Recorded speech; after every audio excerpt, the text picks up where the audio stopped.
আল্লাহ বলছে যে কাফের মুশরিকদেরকে বন্ধু বানাবে, অভিভাবক বানাবে, গার্ডিয়ান বানাবে, আল্লাহ পাক বলে সেও তাদের অন্তর্ভুক্ত হয়ে যাবে। নাউজুবিল্লাহ। ইমানদারদেরকে বাদ দিয়া অমুসলিমকে, কাফেরকে তোমরা তোমাদের বন্ধু বানাবে না, এটা বলছে কে? এবার আল্লাহ পরে কি বলতেছে?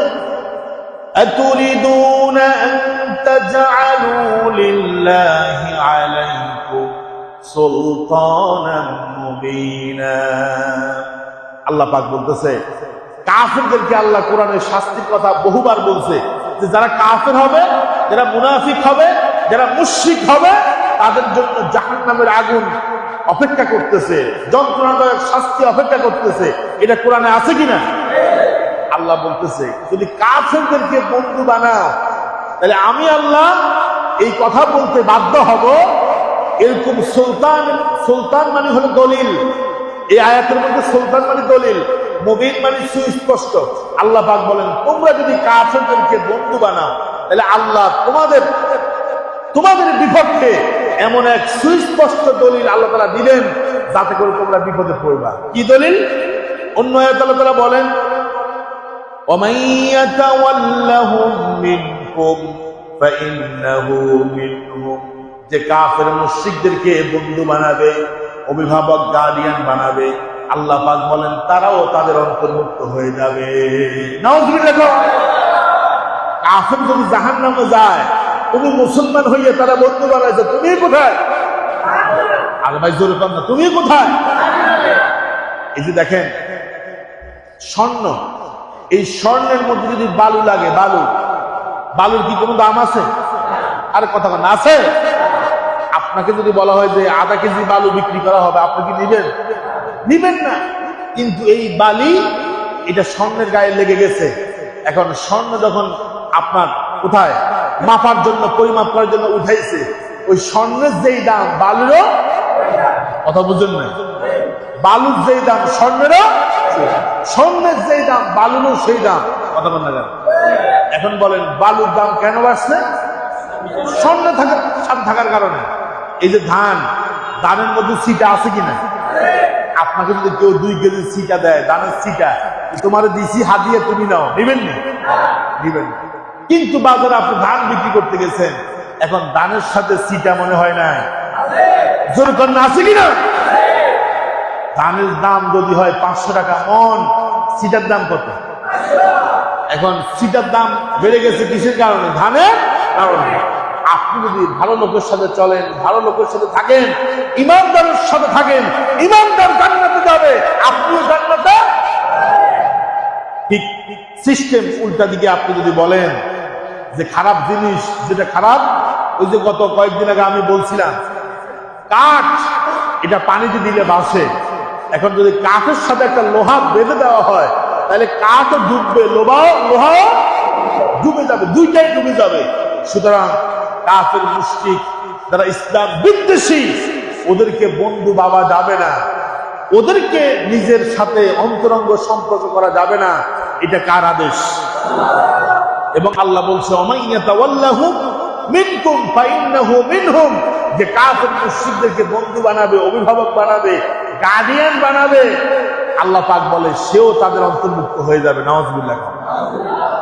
দেখেন আপনি যদি কোনো অমুসলিমের সাথে সম্পর্ক করেন, আপনার উদ্দেশ্য যে আমি এই লোকটাকে দ্বীনের দাওয়াত দেব, ইসলামের দাওয়াত দেব, অথবা তাকে আমি মুসলমান বানানোর চেষ্টা করব, তাহলে একজন অমুসলিমের সাথে আপনার অন্তরঙ্গ সম্পর্ক করা জায়েজ আছে। উদ্দেশ্য কি? কন্যা উদ্দেশ্য কি? তাকে দ্বীনের পক্ষে নিয়ে আসা। কথা বুঝেন, খুব খেয়াল করেন, আমি আস্তে আস্তে বলতেছি বুঝার জন্য। আপনার উদ্দেশ্য কি? একজনকে আপনি টার্গেট করছেন যে এই লোকটা অমুসলিম হলেও মোটামুটি ভালো আছে, ইসলামের প্রতি সহনশীল। দেখবেন আমাদের দেশে অনেক হিন্দু আছে, মুসলমানদের সাথে খুব ভালো আচরণ করে কিনা? আবার কিছু আছে উগ্র, যেমন ইসকন উগ্র না? যাদের বিরুদ্ধে গত জুমায় আমরা মিছিল করেছিলাম। এই উগ্র হিন্দু কেমন? তারা আপনারা যারা দেখছেন, তারা নেটের মধ্যে, এরা মারাত্মক ধরনের উগ্র এবং ইন্টারন্যাশনালি তাদের সংগঠন খুবই শক্তিশালী। আমি গত জুমায় বলেছিলাম এদের ল্যাব হচ্ছে বাংলাদেশে, ইসকনের ল্যাব হচ্ছে বাংলাদেশে, আর এদের কল্লা হচ্ছে ভারতে। ঠিক কিনা বলেন? ইন্টারন্যাশনালি এদেরকে সাপোর্ট দিতেছে, খুঁটার বলে। ঠিক কিনা বলেন? নইলে এদের এত সাহস হতো না। এখন আসেন, আপনি একজন অমুসলিমকে আপনি টার্গেট নিয়েছেন যে তাকে আমি ইসলামের দাওয়াত দিব, মুসলমান বানাবো, তার সাথে আপনি আন্তরিকতা দিয়ে সম্পর্ক গড়ে তুলেছেন। ইসলাম এটাকে নাজায়েজ বলে না, তবে উদ্দেশ্য হলো তাকে আপনি দ্বীনের জন্য আপনি তার সাথে অন্তরঙ্গ সম্পর্ক করেছেন। নবী করিম সাল্লাল্লাহু আলাইহি সাল্লাম যখন মক্কা থেকে মদিনায় গেছে, যাওয়ার পরে রাসূল সাল্লাল্লাহু আলাইহি ওয়াসাল্লামকে দেখার জন্য হাজার হাজার মানুষ আসতেছে, রাসূলের সাথে মুসাফা করতেছে, কেউ ইসলাম গ্রহণ করতেছে, কেউ দেখতে এসেছে। তো রাসূল সাল্লাল্লাহু আলাইহি ওয়াসাল্লামকে দেখার জন্য মদিনার একটা বালক, একটা ছোট্ট ছেলে বালক, এখনো সে পরিপূর্ণ বয়সে পৌঁছে নাই, রাসূলের কাছে এসেছে। আর আল্লাহ রাসূল সাল্লাল্লাহু আলাইহি ওয়াসাল্লামের একটা স্বভাব ছিল, তিনি ছোটদেরকে দেখলেই তিনি আদর করতেন। আল্লাহু আকবার বলেন। আল্লাহ রাসূল বলেছেন, মান লাম ইয়ারহাম সাগীরানা ওয়া লাম ইউক্কির কাবীরানা ফালাইসা মিন্না। যে ব্যক্তি ছোটকে স্নেহ করে না আর বড়দেরকে সম্মান করে না, ওই ব্যক্তি কখনো আমার উম্মত হতে পারে না। ছোটদেরকে স্নেহ করবেন। আমাদের মধ্যে অনেকে আছে ছোটদেরকে দেখতে পারে না। ছোট পোলাপান মসজিদে এসে একটু দুষ্টামি করলে মেজাজ গরম হয়, আছে কিনা? আমি বলি ছোট পোলাপান মসজিদে আসলে দুষ্টামি করলে আপনি তাকে মারবেন না, আদর করবেন, দেখবেন যে এক সময় সে এই মসজিদের মুসল্লি হবে। ঠিক কিনা? আর আপনি যদি তাকে দমক দেন, লাঠি দিয়ে বাড়ি দেন, অথবা তাকে যদি আপনি তাড়িয়ে দেন, তাহলে কিন্তু আগামী দিন মসজিদে মুসল্লি খুঁজে পাওয়া যাবে। কথা কি বুঝা আসে?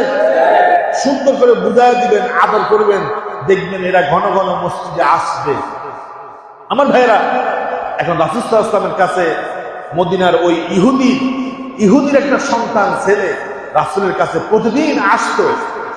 রাসূল তাকে আদর করত, সেও রাসূলের আদর এবং সোহাগ পেয়ে সে নিজেকে রাসূলের জন্য খাস করে নিয়েছে।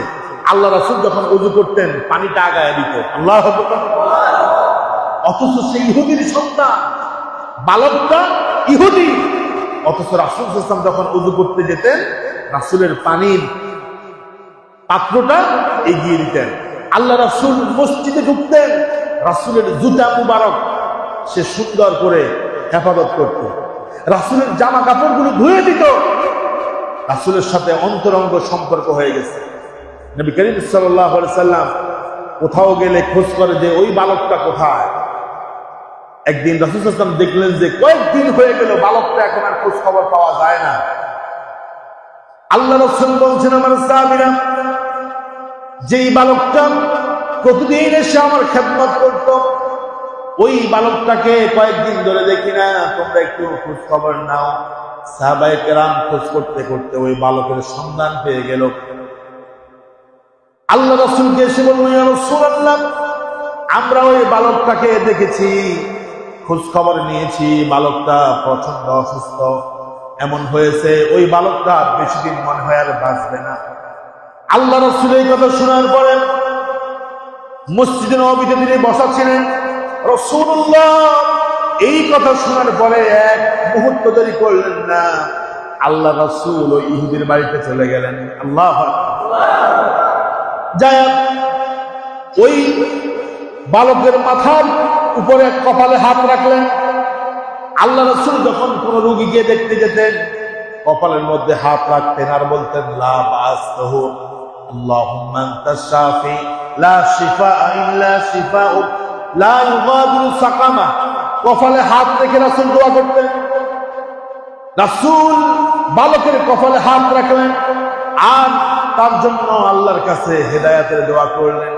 রাসূল বললেন, এই বালকটা মুসলিম, সে ইহুদির সন্তান, অথচ আমাকে কত বেশি ভালোবাসে, আমার খেদমত করেছে। রাসূল তার হেদায়েতের জন্য দোয়া করতেছেন। মুমূর্ষ অবস্থায় বালকটি রাসূলের দিকে তাকালো, বারবার রাসূলের দিকে তাকায়, রাসূল তার দিকে তাকায়। রাসূল বুঝতে পারলেন আল্লাহ রাব্বুল আলামিন তার কপালের মধ্যে হেদায়েতের নূর দিয়ে দিয়েছে। সুবহানাল্লাহ। যেহেতু সে ইহুদির সন্তান, রাসূল তাকে মহব্বত করে, সেও রাসূলকে মহব্বত করেন। এবার রাসূল তার কানের সাথে ঠোঁট লাগালেন, বললেন, তুমি আমার খেদমত করেছো, আমাকে মহব্বত করেছো, কিন্তু আমার খেদমত এবং মহব্বত দিয়ে তুমি জান্নাতে যেতে পারবে। তুমি যদি চাও এই মুহূর্তে তোমাকে আমি কালিমাটা পড়িয়ে দিতে পারি। নবীজি ওই ইহুদি বালকের কানের মধ্যে মুখ লাগাইয়া ঠোঁট লাগাইয়া কালেমা পড়বে। এই সময়ে ওই বালকটা বলল, ইয়া রাসূলুল্লাহ, আমার বাবা যদি অনুমতি না দেয় আমি তো ইসলাম কবুল করতে পারি। মুমূর্ষু অবস্থায় কিছুক্ষণ পরে মারা যাবে, কিছুক্ষণ পর দুনিয়া থেকে বিদায় হয়ে যাবে। বালকটা তার বাবাকে বলছে, ইয়া আবি উরিদু আন আসলামা, আমার বাবা আমি ইসলাম কবুল করতে চাই, কালেমা পড়তে চাই, তুমি কি বলো? বাবা চিন্তা করল, যে মুহাম্মদ তাকে আল্লাহ রাব্বুল আলামিন নবী করে পাঠিয়েছেন, তার কত মর্যাদা, কত শান, অথচ সে আমার মতো একজন ইহুদির ঘরে এসেছে, আমার ছোট্ট বালকের সাথে তার কি মুহাব্বত তৈরি হয়ে গিয়েছে। লোকটা বলল, ইহুদি লোকটা বলল, আতি মুহাম্মাদান, হ্যাঁ তোমাকে আমি বলছি, মুহাম্মদ তোমাকে যে কালেমা পড়তে বলতেছে, তুমি এক্ষুনি কালেমাটা পড়ে নাও।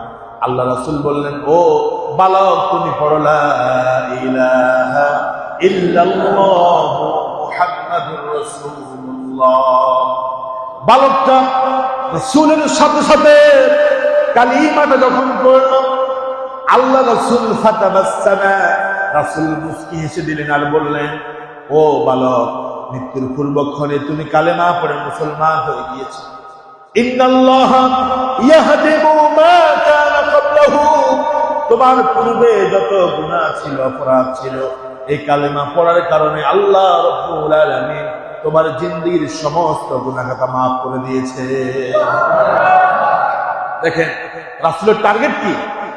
একটা অমুসলিম ইহুদির সন্তান, ছোট্ট মানুষ রাসূলের কাছে এসেছে, রাসূল তাকে তাড়িয়ে দেন নাই, দিছে?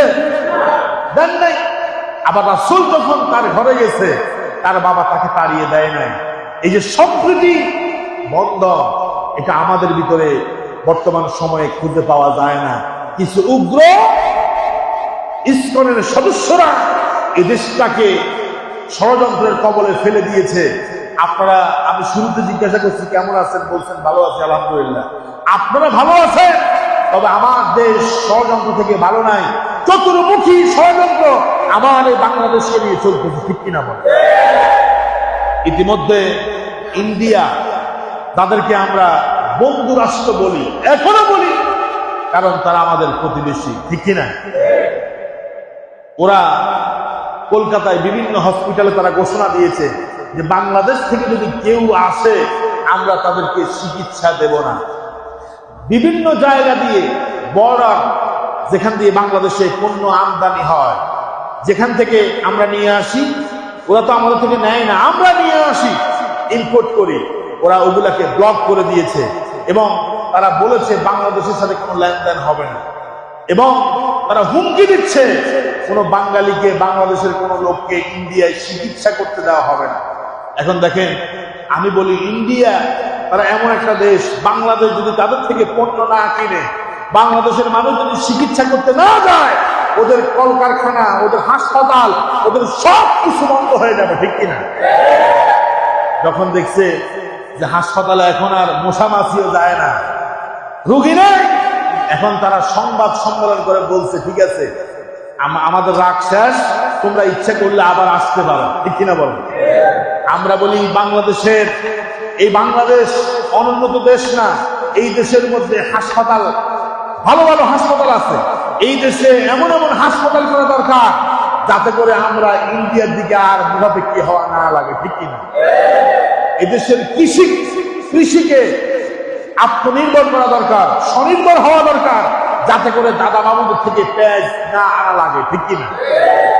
ইন্ডিয়াতে পেঁয়াজ হচ্ছে 30 থেকে 35-40 টাকা, আর আমাদের দেশে হচ্ছে 100 টাকা, ঠিক কিনা বলেন? ইন্ডিয়াতে আলু হচ্ছে 30 টাকা, আমাদের দেশে কত টাকা? 70 থেকে 80 টাকা।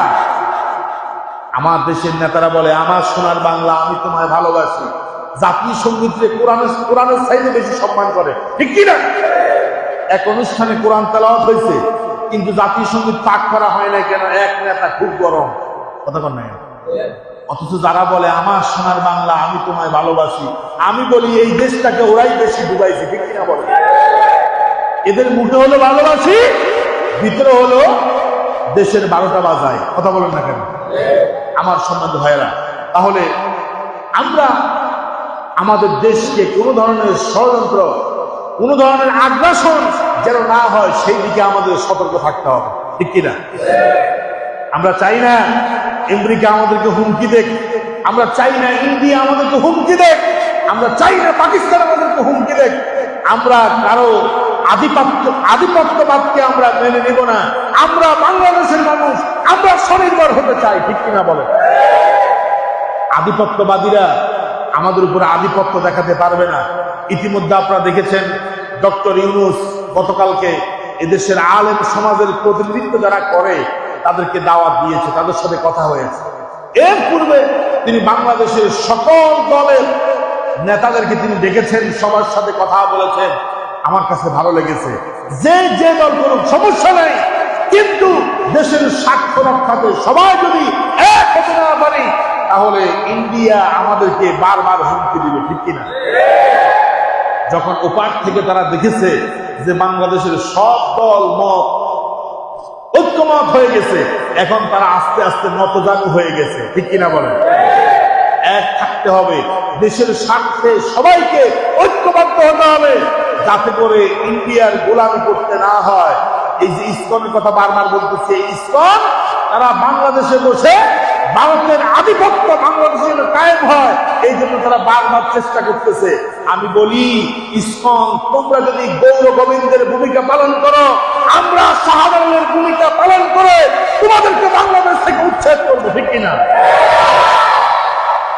সিলেটে গৌর গোবিন্দ সে আজান দেওয়া নিষেধ করেছে, ওই জায়গায় আজান দিতে পারতো না কেউ।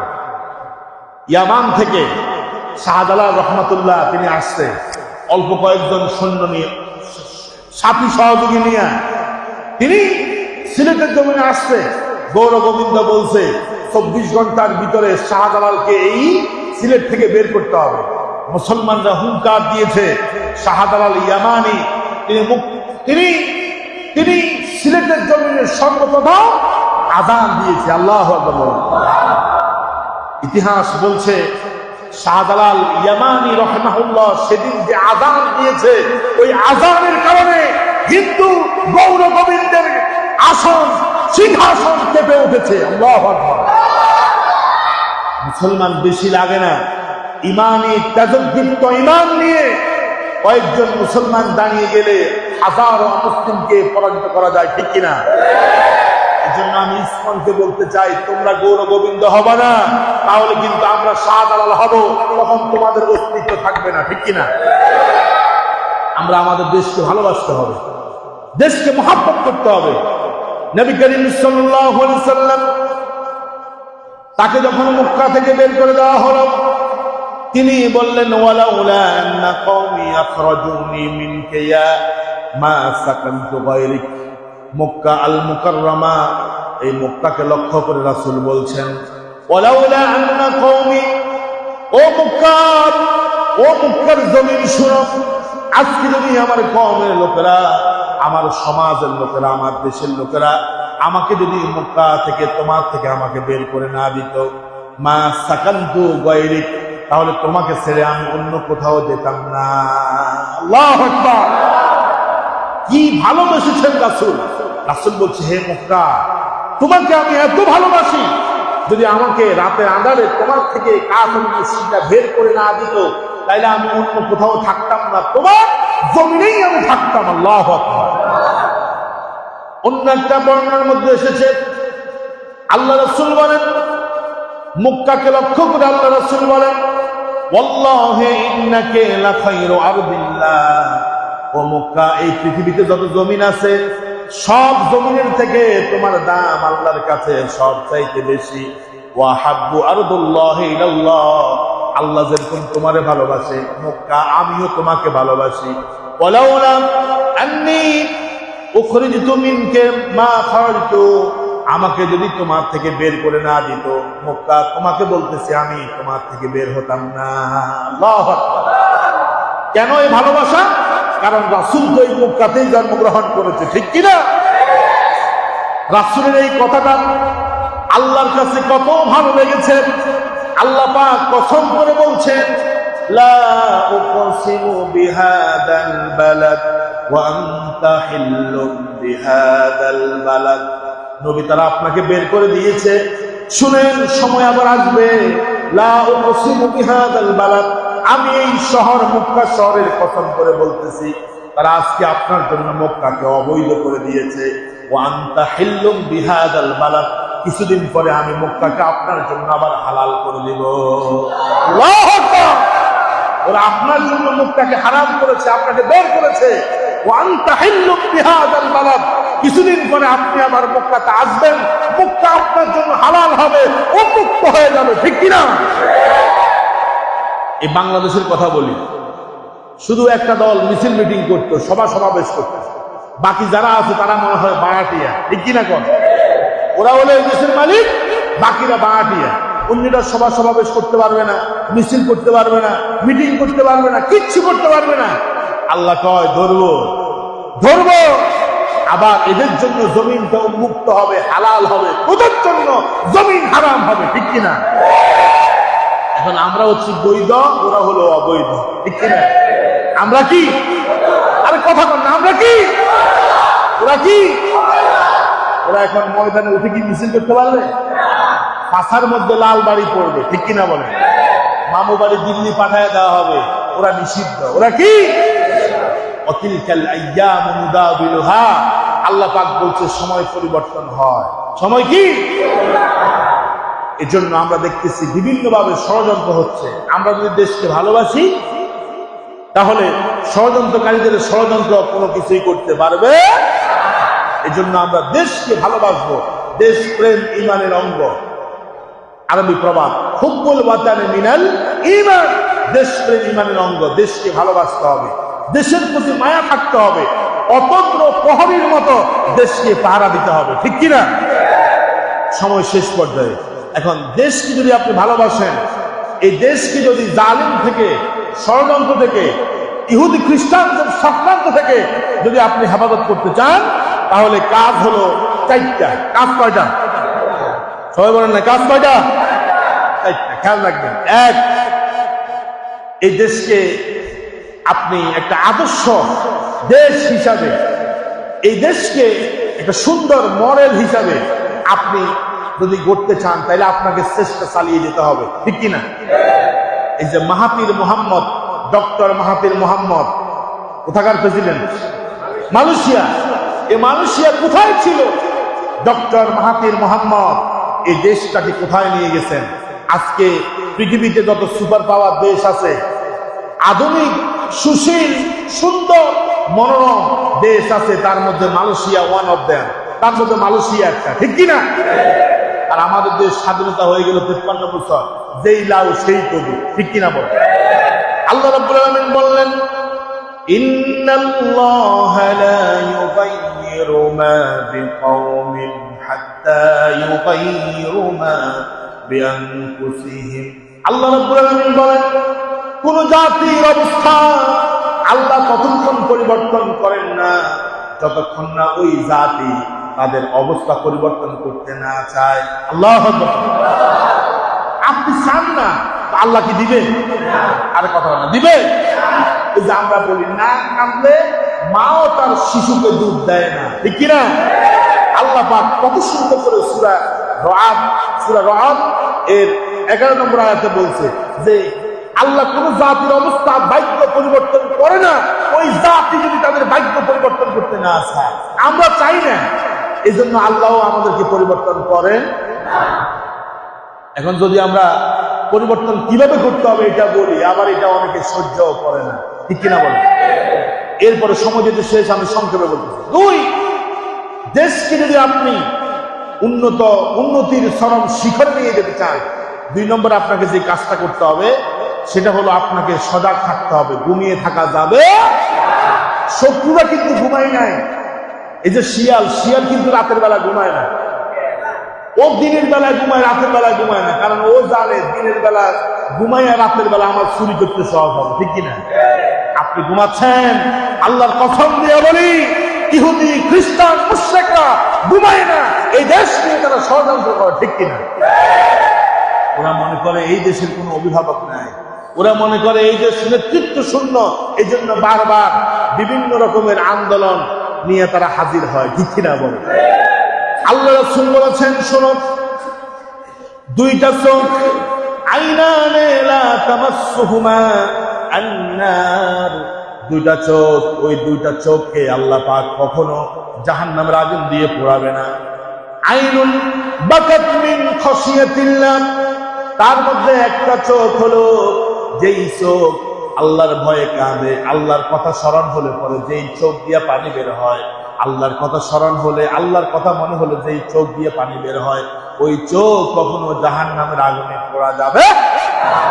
দুই নম্বর হলো ওয়াইনুন বাতাত তাহরুসু ফি সাবিলিল্লাহ, দুই নম্বর হলো ওই চোখ, যেই চোখ আল্লাহর জন্য, দ্বীনের জন্য, অথবা আল্লাহর সন্তুষ্টির জন্য যেই চোখ রাত ভর জেগে কোনো সীমান্ত পাহারা দেয়, মুজাহিদ বাহিনী হোক অথবা যে কোনো বাহিনী হোক, তাদের নিজেদের স্বার্থ রক্ষার জন্য, আল্লাহর সন্তুষ্টির জন্য যারা সীমান্ত পাহারা দেয়, আল্লাহ পাক বলেন ওদেরকেও আল্লাহ রাব্বুল আলামিন তাদের চোখকেও জাহান্নামে জ্বালাবে না। আল্লাহু আকবার। এজন্য আমি আমাদের দেশের তরুণ নওজোয়ান যুবকদেরকে বলছি, ষড়যন্ত্র এখনো শেষ হয় নাই, চলতেছে, ঠিক কিনা? ষড়যন্ত্র অব্যাহত আছে, জালিমরা আমাদের দিকে তাকিয়ে আছে, আমরা ঘুম যাই কিনা? ঘুম যাওয়া যাবে না। সীমান্তে অতন্দ্র প্রহরীর ভূমিকা পালন করতে হবে, চোখ কান খোলা রাখতে হবে। জালিমরা যে কোনো সময় শট করে ঢুকে যাইতে চাইলে খপ করে ধরতে হবে, ঠিক কিনা? তৃতীয় নম্বর, ঐক্যবদ্ধ থাকতে হবে। আমাদের ভিতরে কি একতা আছে? কতক্ষণ আছে? আল্লাহ পাক বলছেন ওয়াতাসিমু বিহাবলিল্লাহি জামিআ, মুসলমান এক নম্বরে তোমরা কোরআনকে আঁকড়িয়ে ধরবা। হাবলুল্লাহ হাবলুল্লাহ হুয়াল কোরআন, কোরআন হচ্ছে রশি। বলেন কোরআন কি? এই কোরআনকে ঐক্যবদ্ধভাবে ধরে রাখতে হবে, আঁকড়িয়ে ধরতে হবে। এরপর আল্লাহ তাআলা বলছেন ওয়ালা তাতাফাররাকু, বিচ্ছিন্ন হয়ো না। যেই কোনো কাজে ঐক্যবদ্ধ থাকলে কেউ ক্ষতি করতে পারে, এই জন্য আমাদেরকে ঐক্যবদ্ধ থাকতে হবে। দেশের স্বার্থে, দ্বীনের স্বার্থে, ইসলামের স্বার্থে আমাদেরকে ঐক্যবদ্ধ থাকতে হবে, ঠিক কিনা? 4 নম্বর, আমাদের সংগ্রাম, আমাদের প্রচেষ্টা চালু থাকবে। এটা মনে করা যাবে না যে আমরা তো দেশ স্বাধীন করে ফেলেছি। না, কথা কন, দেশ কি স্বাধীন হয়েছে? আরে কথা কন হয়েছে? আল্লাহ পাক বলেন وقاتلوهم حتى لا تكون فتنة ويكون الدين كله الله أكبر। আর জোরে করে আল্লাহু আকবার। আল্লাহ বলতেছে রাসূল, বদরের যুদ্ধের সময় আয়াত নাযিল হয়েছে। যখন বদরের যুদ্ধ মুসলমানরা জয়লাভ করছে, তখন মুসলমানদের মধ্যে, সাহাবীদের মধ্যে এক শ্রেণীর সাহাবী বলতেছে, হ্যাঁ আমরা জয়লাভ করছি, আমরা তো জিতে গেছি, আমরা ওদেরকে হারাই দিছি, 1000কে আমরা হারাই দিছি। আল্লাহ বলতেছে এই সাহাবীরা, ওয়াকাতিলুহুম, তোমরা তোমাদের সংগ্রাম, তোমাদের প্রচেষ্টা কি রাখো? অব্যাহত। ফিতনা, ষড়যন্ত্র এখনো শেষ হয় নাই। আবু সুফিয়ান সহ, আবু লাহাব সহ ষড়যন্ত্র করতেছে, মুসলমানদেরকে আমরা প্রতিশোধ নেব, ধরবো। যারা 5 তারিখে পরাজিত হয়েছে, এরা কি বসে আছে? ঘুম যাচ্ছে? ওই ঘটনার সাথে মিলায় নেন। বদরের যুদ্ধের পরে মুসলমানরা হাততালি দিতেছে, আমরা জিতে গেছি। আল্লাহ কয় না ওয়াকাতিলুহুম হাত্তা লা তাকুনা ফিতনা, ফিতনা এখনো শেষ হয় নাই। ষড়যন্ত্র যতদিন পর্যন্ত শেষ না হবে, ততদিন পর্যন্ত সংগ্রাম, প্রচেষ্টা, আন্দোলন জারি রাখতে হবে। বলেছেন কে? আল্লাহ পাক বলছে আল্লাহর দ্বীন, ইসলাম যেন বিজয়ী হয়, সেই পর্যন্ত তোমরা সংগ্রাম করতেই থাকো। আল্লাহু আকবার। তাহলে দেশ রক্ষা করার জন্য আমরা আপাতত কয়টা কাজ করি? দেশপ্রেম যাদের ভিতরে আছে তারা 60টা কাজ করবে। 1 নম্বর কি বলছি বলেন? চেষ্টা প্রচেষ্টা অব্যাহত রাখতে হবে। দেশকে উন্নতশীল রাষ্ট্রে, দেশকে ইসলামিক রাষ্ট্রে পরিণত করার চেষ্টা করতে হবে। 2, সতর্ক থাকতে হবে। 3, একতা ঐক্যবদ্ধ থাকতে হবে। 4, সংগ্রাম কি থাকবে? জারি থাকবে।